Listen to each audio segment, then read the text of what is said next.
están ustedes? Muy buenas tardes. Continuamos aquí en Noticias 24. En entrevista con Radio Futuro, el ministro secretario general de la presidencia, Giorgio Jackson, anunció que este viernes el presidente Boric firmará el acuerdo de Escazú. Para profundizar en este tema, qué significa, cómo se hace, nos acompaña esta tarde Ezio Costa, abogado, especialista en medio ambiente y regulación, director ejecutivo de Fundación FIMA, máster en regulación de la London School of Economics y doctor en Derecho de la Universidad de Chile. Ezio, ¿qué tal? Muy buenas tardes. Hola, Constanza, muchas gracias por invitarme. Medio currículum, toda la introducción. No era necesario, pero bueno. No, sí es necesario. Ezio, partamos por aclarar, porque Chile ya dijo una vez que no al acuerdo de Escazú, ¿cierto? ¿Cómo se hace? ¿Es llegar y revertir esa decisión? O sea, ¿qué es lo que va a hacer el presidente Boric el viernes cuando se dice que va a firmar el acuerdo? No es precisamente firmar el acuerdo, ¿cierto? No es exactamente firmar el acuerdo. ¿Qué es lo que se hace? Lo que se hace es firmar un proyecto de adhesión. Entonces, el presidente Boric va a firmar un proyecto de adhesión que le tiene que enviar al Congreso. El Congreso tiene que aprobarlo, que es lo que pasa con todos los tratados internacionales en todo caso. Y una vez que se apruebe esta adhesión en el Congreso, esperamos que se apruebe porque, bueno, había, por lo menos en el Congreso anterior, un apoyo relativamente transversal y hay ex candidatos presidenciales como Desbordes y Siches que apoyaron el acuerdo de Escazú. Entonces, esperamos que se apruebe en el Congreso y luego de eso el presidente Boric lo tiene que enviar a Naciones Unidas para decirle, ok, llegamos tarde, pero llegamos. Ya, es el procedimiento es como un proyecto de ley en el Congreso, es como enviar un proyecto de ley, ¿cierto? Es el mismo procedimiento. Tú dices, se debiera aprobar porque está todo, se entiende por las mismas declaraciones que se han hecho, que están los votos para aprobarlo. Esperamos que sí. Es un nuevo Congreso y por lo tanto no podemos estar seguros, pero nos parece a nosotros que siendo un acuerdo de las características de que protege a las personas y al medio ambiente, debería haber algún nivel de transversalidad en su aprobación. Ya vamos a ir al fondo, ¿cierto?, de lo que significa este acuerdo. Pero antes de eso, para aclarar, porque Chile le dijo que no a Escazú en su minuto, ¿cierto? Y había un periodo en que se abre un periodo para firmar el acuerdo que vencía en septiembre de 2020 y donde Chile dijo básicamente que no. ¿No funciona que ahora, digamos, llegamos tarde y alguien nos va a decir no, ya no? ¿Ya no es tiempo?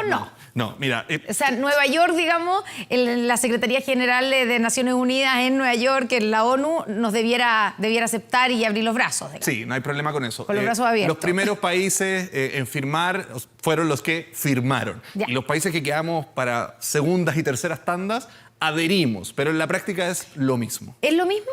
Sí, la diferencia es que tengamos miembros de segunda categoría del acuerdo. No, vamos a ser miembros de la misma categoría que el resto de los países, aunque quizás nos miren de reojo medio mal por haber negociado todo el acuerdo y no haberlo firmado en el gobierno anterior. Pero bueno, llegamos ahora y eso es importante. Ya, vamos al fondo del asunto. ¿Qué significa? ¿Qué consecuencias va a traer? ¿Qué compromisos vamos a tener que tener o estamos, digamos, a qué nos estamos comprometiendo al firmar Escazú? Mira, el acuerdo de Escazú es un acuerdo que contiene 4 partes fundamentales y lo que garantiza son el derecho a la participación ciudadana en materia ambiental, el derecho de acceso a la información en materia ambiental, de acceso a la justicia en materia ambiental y la protección de los defensores y las defensoras ambientales. Esos son los 4 ámbitos en los cuales funciona el acuerdo de Escazú. En cada uno de esos ámbitos, el acuerdo establece estándares. Entonces, por ejemplo, ya existe la participación ciudadana en Chile, pero la participación que tenemos en Chile se hace de una manera consultiva que generalmente no tiene mucha influencia en la decisión. Con Escazú, y una vez que se empiece a aplicar, esa participación va a tener más influencia, más incidencia en la decisión que tome el Estado sobre, por ejemplo, un proyecto que se va a instalar en una zona. Más incidencia significa tiene que tomar más en cuenta. Sí, pero no obligatoriedad. No obligatoriedad, no está establecido en el acuerdo de Escazú que haya una participación vinculante, sino que sí haya una participación abierta, inclusiva, con distintos estándares que permitan a las personas influir en la decisión, pero no tomarla por sí misma. De todas maneras va a ser el Estado el que toma las decisiones. Ya, y ahora uno de los argumentos, ¿cierto?, cuando uno le preguntaba al gobierno anterior, al expresidente Sebastián Piñera y digamos la ministra de Medio Ambiente en su momento, ¿por qué Chile estaba en contra? Y el argumento que daban era que nos podía complicar en proyectos futuros en nuestro país y tener que, digamos, ir a dar explicaciones o que se nos metieran, digamos, en algunos proyectos internos. ¿Es real eso? ¿Existe la posibilidad de que se recurra, digamos, al acuerdo para frenar un proyecto que estemos haciendo en nuestro país? No realmente. El acuerdo, como una norma de derechos fundamentales, como cualquier otro acuerdo internacional de este ámbito, puede ser aplicado por los tribunales chilenos, por supuesto. Y tiene que ser aplicado por la administración y en las leyes. Pero no existe una hipótesis en la cual un país distinto de Chile pueda venir a decir, oye, en Chile no se puede hacer esto, no se puede hacer lo otro. Eso no es una hipótesis posible. Se discutió bastante durante el gobierno anterior algunas interpretaciones que la mayoría de los profesores de Derecho Internacional decía que eran incorrectas respecto de posibilidades, por ejemplo, de que Bolivia demandara a Chile. Pues. Eso está bastante descartado. Y lo que yo creo que sucedió durante el gobierno anterior, lo dijo por ahí un ex subsecretario de Medio Ambiente en una columna que publicó en el Mercurio, es más bien que había un temor de cierta parte del gobierno de que estos estándares mayores le hicieran subir también los estándares a las industrias. Claro. Y entonces no se quería dar esa señal, se consideraba incorrecta. A nuestro juicio, esa es la señal que hay que dar, no solamente por... O sea, eso es así. Efectivamente, es así, sí. Lo más probable es que esto suba los estándares que se le tienen que exigir a las empresas al interior para operar en el interior de nuestro país. Así es. Y sobre todo, los estándares de la decisión del Estado. Yo creo que eso es bien importante de entender. ¿El proceso de aprobación medioambiental? El proceso de aprobación de un proyecto, pero también el proceso de aprobación de una norma, de una regulación, de un plan de descontaminación. Todos esos procesos que los lleva adelante el Estado van a tener una mayor posibilidad de control ciudadano. O sea, esta no es una norma, por así decirlo, de la clásica división de más Estado o más privados, ¿no? Sino que es una norma de más ciudadanía para controlar tanto el poder estatal como el poder privado. Bueno, despejado el punto que era el argumento que utilizaba el gobierno anterior para no, ¿cierto? Para no unirse a Escazú, para no firmar. Hoy día, cuando ya empiece a regir esto, ¿cuánto se demora? O sea, si el viernes... Por supuesto que esto tiene que pasar por el Congreso, como dices tú, pero si fuera de un trámite rápido, que todo parece indicar que esto debiera ser un trámite rápido, una vez que se deposita, se le hace llegar esta adhesión a la Secretaría General de Naciones Unidas, ¿es inmediato? ¿Se aplica de inmediato o hay un proceso? No, una vez que... de aceptación, digámoslo así. Sí, hay un proceso para empezar a participar, por ejemplo, de las cumbres de las partes de Escazú. Tiene que pasar un periodo de tiempo, que si no me equivoco son 2 meses, desde que se deposita en la ONU en la firma del acuerdo, la ratificación del acuerdo. Eso, por ejemplo, va a depender de si tendría que ser muy, muy rápido el proceso en el Congreso para que alcanzáramos a llegar al menos con ya el acuerdo ratificado a la primera COP de Escazú. Bueno, porque el presidente Boric dijo, dentro de varias cosas, en las últimas, digamos, en las entrevistas que dio cuando asumió, dijo que íbamos a llegar a la COP27, que es a fin de año, ¿cierto? Claro, esa es la COP de cambio climático, esa es a fin de año. Claro, que íbamos a llegar con el tratado firmado. Eso sería lo ideal. Pero la primera reunión... ¿Es posible? Sí.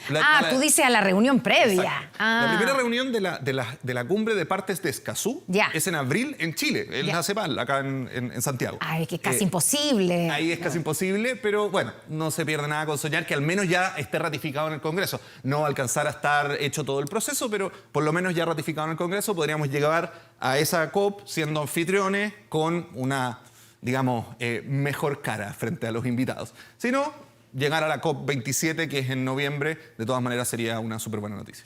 Ahora, en términos cuando lo aterrizamos, el acuerdo a cosas concretas, de cómo va a cambiar lo que hoy existe, cómo, por ejemplo, podría cambiar el cómo se procesan los permisos ambientales, o, por ejemplo, una norma ambiental, o un proyecto.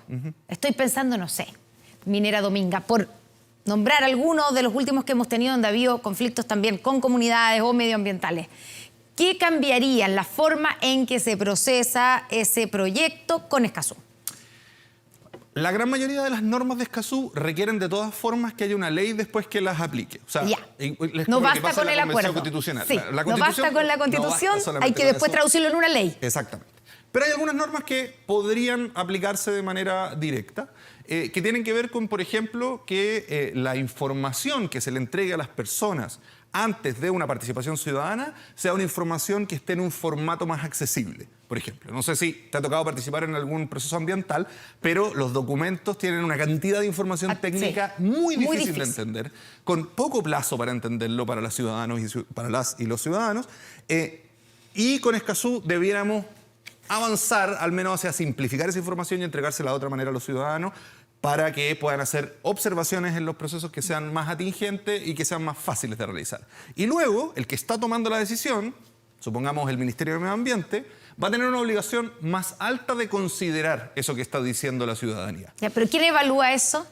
En el peor de los casos, los tribunales. O sea, si es que yo hago una observación ciudadana y el Ministerio, por ejemplo, no me la toma en cuenta, yo puedo demandar frente a los tribunales ambientales porque no se tomó en cuenta. Apelando a Escazú. Apelando a las normas chilenas y también a Escazú. Ya. ¿Y podría un actor internacional, otro país o una empresa, estoy pensando, o algún actor internacional recurrir, invocar a Escazú para oponerse, por ejemplo, o para quejarse del procedimiento que está llevando a cabo aquí en Chile de un proyecto? Una empresa internacional que esté haciendo un proyecto en Chile, sí. Eso ya lo puede hacer hoy día y lo va a poder seguir haciendo. Un país distinto que... No. Que era como el fantasma que se tenía con Bolivia, digamos, en algún momento. Hay una obligación de cooperación internacional para efectos de ir juntos en todos los países latinoamericanos que firman Escazú, ir juntos subiendo los estándares. Y hay un mecanismo de rendición de cuentas, por así decirlo, pero no existe una hipótesis en la cual Bolivia o cualquier otro país pueda demandar porque en Chile, no sé, porque en Dominga no se cumplen los estándares de participación. Eso está descartado. Sí. Pero un país no podría llevar a tribunales internacionales por Escazú. No se me ocurre una hipótesis en la cual eso podría pasar. Porque ese era, como comentábamos antes, uno como de los temores. Como Chile tiene experiencia, obviamente, de ser demandado en cortes internacionales, concretamente en La Haya, por parte de Perú y de Bolivia, uno conversaba, ¿cierto?, estoy pensando en el canciller del gobierno anterior, y te decían, no queremos abrir más posibilidades de que nuevamente nos lleven a tribunales internacionales. Pero... Sí, mira, cuando pasaba eso, y el canciller anterior y también alguna vez la ministra de Medio Ambiente, mucho menos la ministra de Medio Ambiente. Sí, pero era más el canciller. Más el canciller. Le consultamos en innumerables ocasiones y por distintos canales cuáles eran las hipótesis con las cuales pensaba que eso podía ocurrir.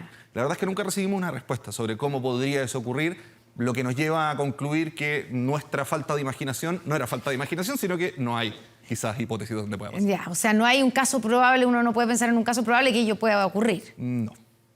Ahora, ¿cómo debiera cambiar en la práctica, la forma en que hoy estamos enfrentando no solamente los proyectos, pero por ejemplo tú decías plan de descontaminación? Claro. Eso en lo que debiera cambiar es que haya más participación ciudadana, que sea tomada más en cuenta esa participación ciudadana.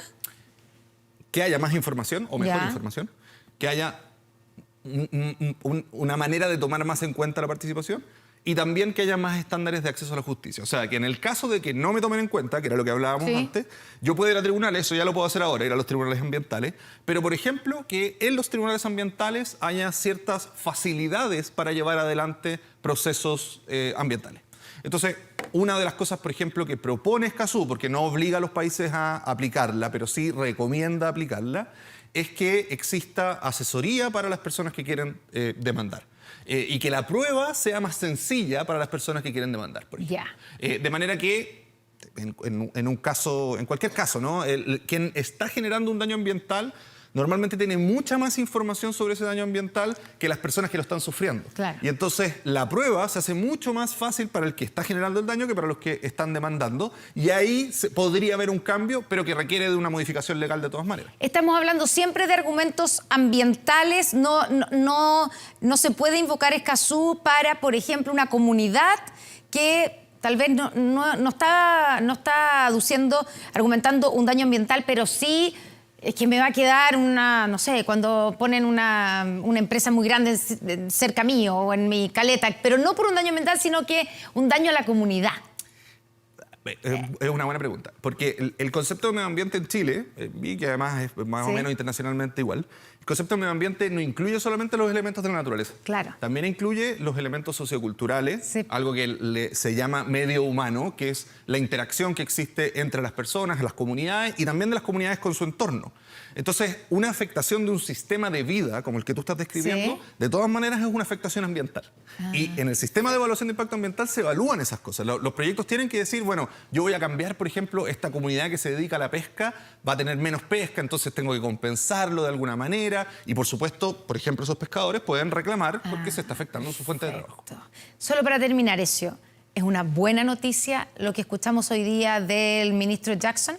O sea, para mí es una fantástica noticia. Es algo que veníamos pidiendo desde el comienzo. Es algo además a lo que Chile se había comprometido desde el año 2012. Chile empujó el acuerdo de Escazú durante el primer gobierno de Piñera, durante los gobiernos de Michelle Bachelet, y lamentablemente no se firmó a último momento. Ahora nos ponemos de vuelta en algo más razonable, por lo menos en nuestro trato con los países vecinos. Nos ponemos a la altura. A la altura. Ezio Costa, muchas gracias por esta conversación aquí en Noticias 24. Gracias a ti. Buenas tardes.